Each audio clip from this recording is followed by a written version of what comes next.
সেই বৈষম্যকে কেন্দ্র করে মহান স্বাধীনতা যুদ্ধ হয়েছিল, যে যুদ্ধে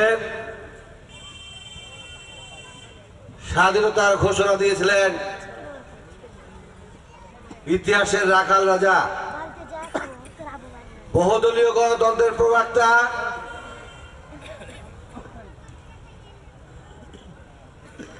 বাংলাদেশের প্রথম রাষ্ট্রপতি শহীদ প্রেসিডেন্ট জিয়াউর রহমান। আর শুধু ঘোষণা দিয়ে ক্ষান্ত হন নাই, দীর্ঘ 9 মাস হাতিয়ার হাতে নিয়ে একেবারে আর্টিলারি ফোর্সের সঙ্গে ফ্রন্ট ফাইট করে পাকিস্তানি হানাদার বাহিনীর কাছ থেকে এই লাল সবুজের পতাকাকে ছিনিয়ে এনেছিল বলে এই মহান বিজয় দিবস 16 ডিসেম্বর অনুষ্ঠিত হয়েছে। সেই বিজয়ের মাসে শহীদ রাষ্ট্রপতি জিয়াউর রহমান যে 19 দফা বাংলাদেশের মাঝে দিয়ে গেছেন, তিনি ছিলেন একজন গ্রেট ফিলোসোফার। তার ভাষায় বিভিন্ন পর্যালোচনা করলে আমরা যেটা পাই, বাংলাদেশের মানুষের জনশক্তিকে, অর্থাৎ একটা মানুষের 2 হাতকে উনি জনসম্পদে পরিণত করেছিলেন। এই জন্য 19 দফার কর্মসূচি দিয়েছিলেন। তার যোগ্য উত্তরসূরি দেশনেত্রী বেগম খালেদা জিয়া স্বৈর শাসকের বিরুদ্ধে লড়াই সংগ্রাম করে আপসহীন নেত্রী হয়ে বাংলাদেশের মানুষের দেওয়া ভোটে 1991 সালে প্রথম মহিলা প্রধানমন্ত্রী নির্বাচিত হয়েছিলেন। তিনি বাংলাদেশের মানুষকে, তিনিও এই হচ্ছে সংবিধানে কি করেছিলেন, উনি হচ্ছে বাংলাদেশের মানুষের জন্য সংসদীয় পদ্ধতি চালু করে দিয়েছিলেন। উনি মুক্তিযুদ্ধ বিষয়ক মন্ত্রণালয় তৈরি করেছিলেন, মায়েদের বোনেদের জন্য, মহিলাদের জন্য উনি নারী শিশু বিষয়ক মন্ত্রণালয় তৈরি করেছিলেন। শুধু তাই নয়, এই কমলমতি বালিকাদের বিনামূল্যে শিক্ষার ব্যবস্থা করেছিলেন।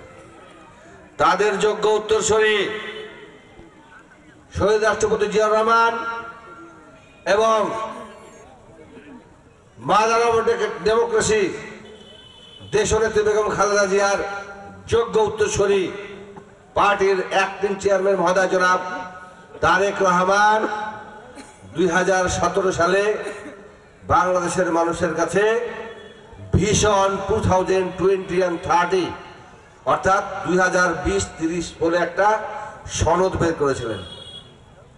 সেইখানে সেই বইয়ের পিছন দিকে খালি জায়গা ছিল, সেখানে মতামত নেওয়ার জন্য বলেছিলেন। বাংলাদেশের সকল শ্রেণী পেশার মানুষ সেখানে মতামত দিয়েছিল যে রাষ্ট্র কাঠামো সংস্কার করতে হবে। তারপরে অনেক ইতিহাস আছে, বলার সময় নাই। 2022 সালে উনি সেই রাষ্ট্র কাঠামো সংস্কারের জন্য 27 দফা দিয়েছিলেন এবং ঘোষণা দিয়েছিলেন যে এর পরিবর্তন হতে পারে, পরিবর্তন হতে পারে।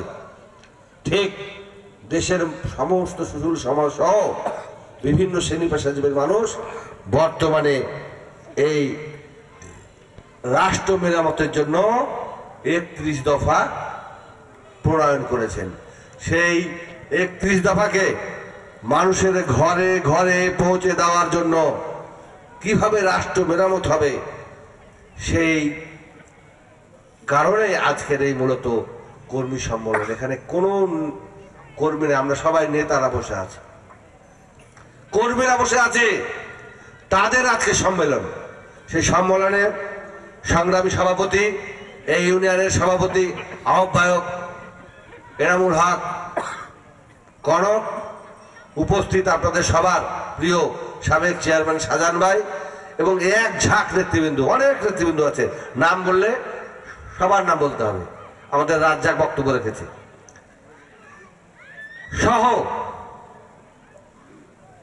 এই আমাদের কর্মীবৃন্দ।